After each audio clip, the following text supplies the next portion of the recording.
Barang siapa yang hafal Al-Quran, mempelajarinya, dan mengamalkan isinya, maka akan dipakaikan kepada kedua orang tuanya mahkota min nurin, dari cahaya.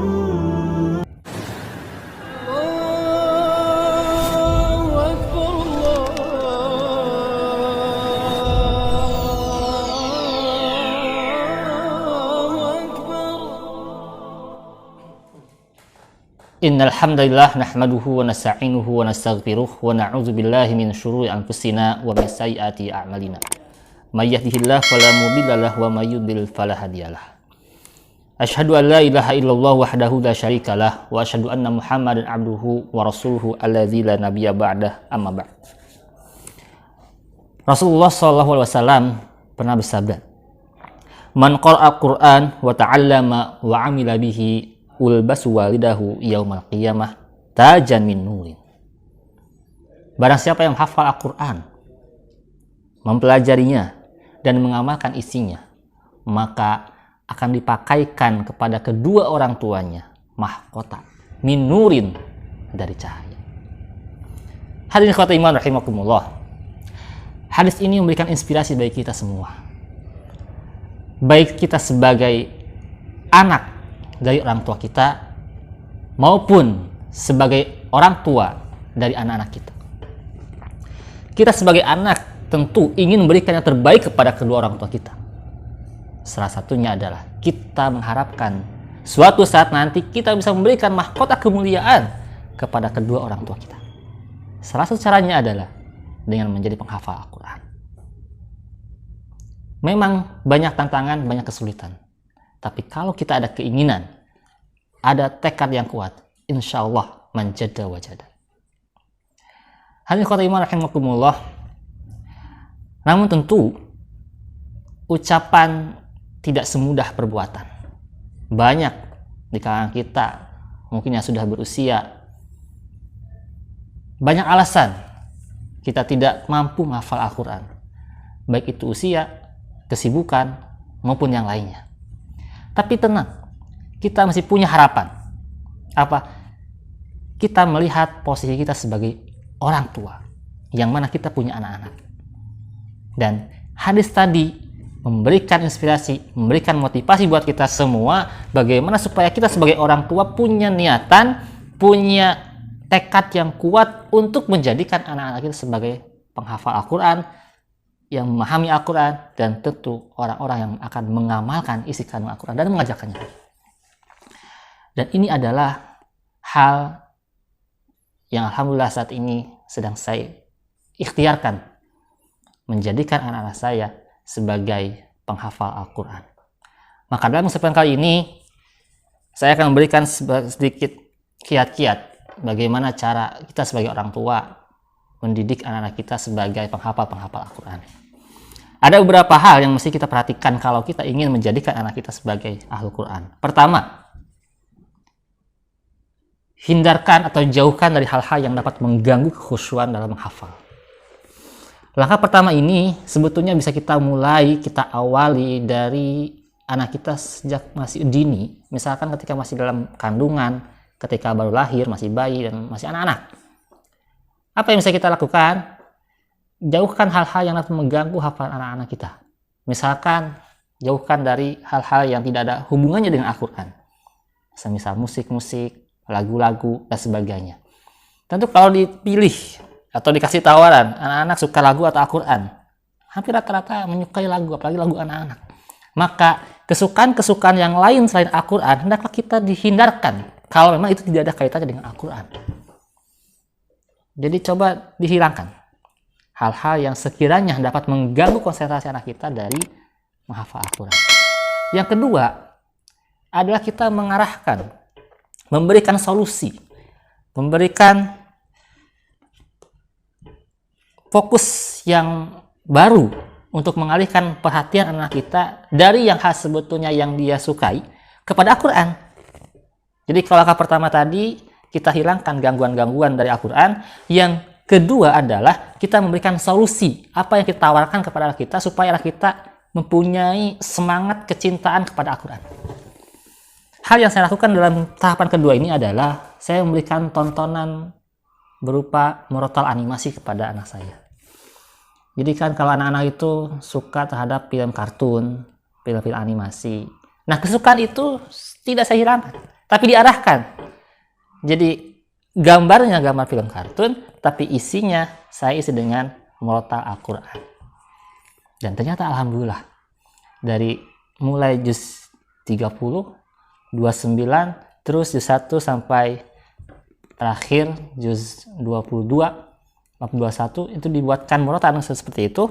Ternyata respon anak itu sangat antusias ketika melihat menonton gambar yang mereka sukai, dan tidak langsung Al-Quran senantiasa mereka dengarkan setiap hari. Itu yang saya lakukan. Hadirin khotbah iman rahimakumullah. Kemudian yang ketiga, setelah anak kita terbiasa dengan kesukaan yang barunya tadi, mendengarkan Al-Quran dari bangun tidur sampai tidur kembali, bahkan ketika mereka tidur. Yang ketiga adalah membentuk kedisiplinan. Disiplin dalam hafal Al-Quran. Kalau sudah mulai diprogramkan menghafal Al-Quran buat anak kita, kalau saya mulai dari usia 4 tahun, difokuskan untuk mulai menghafal, maka kedisiplinan dari sejak saat itu harus sudah mulai ditingkatkan. Artinya, setiap hari kalau sudah jadwalnya menghafal Al-Quran, maka diikhtiarkan, dimaksimalkan harus diisi dengan kegiatan menghafal Al-Quran. Kalau hari itu jadwalnya murojaah, maka harus dimaksimalkan, dilaksanakan untuk kegiatan murojaah. Jangan sampai kita mengabaikan jadwal yang telah kita buat, jadwal yang kita rumuskan itu. Kenapa? Sebab ini akan berpengaruh kepada hasil akhirnya. Alhamdulillah, sejak 2 tahun yang lalu, setiap selesai subuh, bangun tidur, sholat subuh, kemudian dilanjutkan dengan menghafal, rutin setiap hari menambah satu halaman, terus sampai sekarang alhamdulillah ternyata hasilnya dapat kita lihat. Alhamdulillah. Kemudian hadirin khotbah rahimakumullah, yang berikutnya adalah yang keempat, gunakan metode talqin. Tentu ini untuk anak-anak yang rata-rata mereka belum bisa membaca Al-Quran. Bagaimana supaya mereka bisa menghafal? Maka yang mesti kita tekankan adalah bahwa mereka tuh punya memori yang luar biasa kuat. Meskipun belum bisa baca, tapi mereka bisa menghafal. Maka salah satu metode yang bisa kita terapkan adalah dengan talqin. Artinya kita membacakan terlebih dahulu, atau kalau yang saya biasa lakukan adalah memperdengarkan dengan murotal lewat MP3. Dengarkan satu ayat, misalkan kita mau menghafalkan halaman sekian, maka dia mulai dari ayat pertama, dengarkan terlebih dahulu, diputar terus satu ayat itu. Bisa sampai 5 kali atau lebih. Kemudian setelah itu diminta anak kita untuk mengucapkannya, menghafalkannya, diulang sampai 5 kali atau mungkin bisa lebih sampai hafal. Setelah itu selesai, masuk ke ayat keduanya dengan metode yang sama, kemudian diperdengarkan dulu, diulang lagi 5 kali, dan setelah hafal 2 ayat, mau masuk ke ayat ketiga, itu mesti diulang dari awal, ayat 1, kemudian ayat kedua, baru setelah 2 ayat tadi hafal, maka masuk ke ayat yang ketiga, dan seperti seterusnya sampai selesai 1 halaman full, si anak hafal 1 halaman itu. Nah, itu untuk proses menghafal yang biasa saya laksanakan. Kemudian yang berikutnya, kiat-kiat yang kelima, yakni murojaah sebanyak dan sesering mungkin. Memang murojaah ini adalah hal yang sangat penting dan tidak boleh sampai ditinggalkan. Karena kalau kita menambah tanpa murojaah, maka itu sangat disayangkan sekali. Hafal yang lama bisa jadi lupa. Tapi dengan adanya murojaah, insya Allah bisa mempertahankan hafalan yang lama juga hafalan yang baru. Maka semakin bertambah hafalan kita, maka murojaah pun harus semakin ditingkatkan. Minimal 1 juz, 2 juz, kalau bisa sampai 4-5 juz itu alhamdulillah. Karena semakin sering diulang, maka memori itu akan semakin menancap. Dan yang lebih penting dalam murojaah adalah kita sebagai orang tua yang juga sekaligus sebagai guru bagi anak kita dalam menghafalkan Al-Quran itu, kita perhatikan ketika murojaah ayat-ayat yang kelirunya saja. Kalau ada anak kita menemukan atau membaca ayat yang salah, ayat yang keliru, baik itu salah harokatnya, salah hurufnya, maka langsung kita benarkan dan kita minta ulang lagi sebanyak 5 kali. Lalu setelah itu diulang dari awal, lanjutkan lagi. Ketika menemukan kesalahan lagi, maka kita lakukan dengan cara yang sama. Maka diminta lagi baca 5 kali yang salahnya itu, terus diulang sampai dihafal, seperti seterusnya, supaya ketika dia bertemu lagi dengan ayat yang sama, hafalannya, ingatannya sudah ingat kepada ayat yang benarnya. Jadi kalau tidak dibiasakan atau dia dibiasakan dengan ayat yang salah, maka khawatirnya ketika dia murojaah yang dihafal hanya adalah ayat-ayat yang salahnya. Dan ini sangat-sangat disayangkan. Sebab hafalan itu kalau tidak dibenarkan dari sejak kecil, maka bisa jadi semakin besar, semakin dewasa akan terbawa terus kesalahannya. Tapi kalau dibenarkan sejak usia dini, baik itu makhrajnya, tajwidnya, maupun hal-hal yang sekiranya penting dia perbaiki, insya Allah ketika di masa depan nanti kita sudah fasih dalam menghafalkan ayat-ayat suci Al-Quran. Dan yang terakhir, yang keenam, adalah nikmati proses interaksi dengan Al-Quran ini. Memang tantangannya sangat-sangat besar ketika kita mengazamkan diri kita untuk menjadi penghafal Al-Quran, atau kita ingin menjadikan anak kita sebagai penghafal Al-Quran.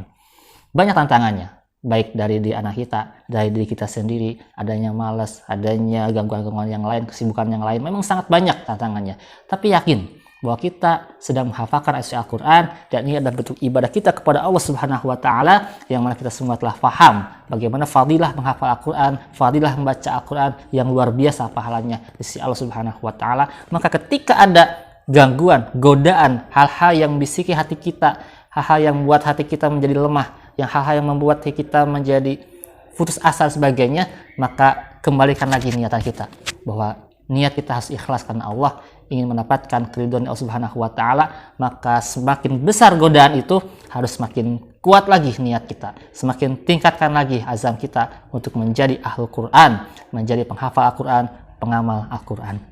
Dan tentu kita berharap dengan menjadikan membuat program hafal Quran di rumah kita ini, kita berharap mudah-mudahan rumah kita tidak seperti yang dikatakan oleh Rasulullah SAW, la taj'alu buyutakum maqabir.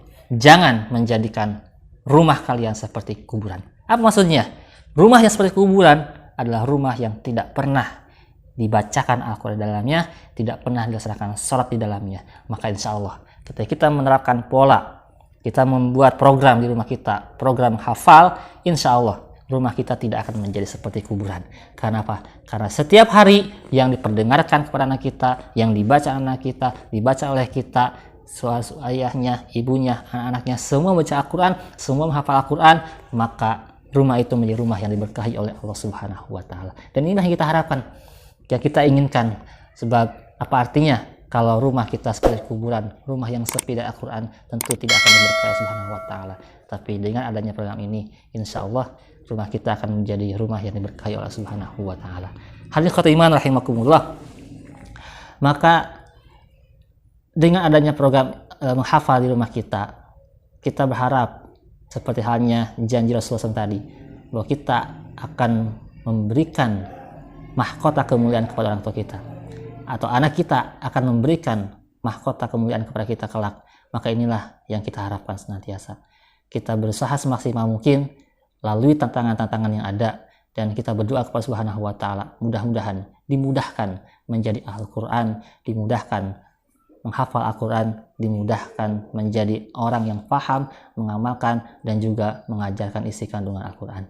Demikian yang dapat sampaikan, kurang lebihnya mohon maaf. Aqulu qouli hadza wa astaghfirullaha wa lakum. Rabbana la tuzigh qulubana ba'da idh hadaitana wa hab lana min ladunka rahmah innaka antal wahhab. Rabbana atina fid dunya hasanah wa fil akhirati hasanah wa qina adzabannar. Wassalamualaikum warahmatullahi wabarakatuh.